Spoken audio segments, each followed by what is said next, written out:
Rules responsibility সবার আগে, তারপরে রাইড করো। আর আরেকটা হচ্ছে, আমরা তো সবাই পড়াশোনা করেছি, আমি এইচএস পাস, তারপরে হচ্ছে ভোকেশনাল করেছি, কিন্তু সব থেকে বড় এডুকেশন যদি হতে পারে সেটা হচ্ছে ট্রাভেল, তার উপরে কিচ্ছু নেই। জীবনের সব থেকে বড় এডুকেশন হচ্ছে ট্রাভেল। যদি কেউ ট্রাভেল করতে পারো, সব থেকে বড় এডুকেশন, সেটা বাইক নিয়ে করো, সেটা হেঁটে করো, যেটাই করো। আমি বাইক নিয়ে বলছি, আমি বাইক নিয়ে করতে ভালোবাসি। ট্রাভেলের ওপরে কোনো এডুকেশন নেই, নাথিং ওয়ান। তুমি নতুন মানুষের সাথে পরিচিত হবে, নতুন কিছু খাবার খাবে, নতুন কিছু রাস্তা চিনবে, নতুনভাবে জানতে পারবে, প্রবলেম হলে কীভাবে ফেস করতে হবে সেটা জানতে পারবে। তাহলে ট্রাভেলের উপরে কোনো এডুকেশন নেই।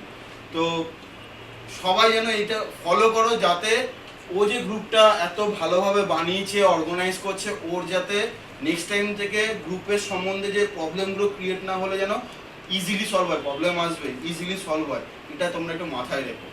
সেটা আমি তোমাদের দাদা ভাই হিসাবে তোমাদের কাছে রিকোয়েস্ট, যাতে ম্যাভরিক 24 ওয়েস্ট বেঙ্গলের মধ্যে জানে না একটা গ্রুপ আছে যেটা রুলসও ফলো করে এবং সুন্দর রাইড করে, মানুষ জানতে পারে। এটা আমার কাছে রিকোয়েস্ট তোমাদের কাছে। এবং যাদের যাদের গাড়িতে এক্সস্ট আছে একটু পারলে খুলে না।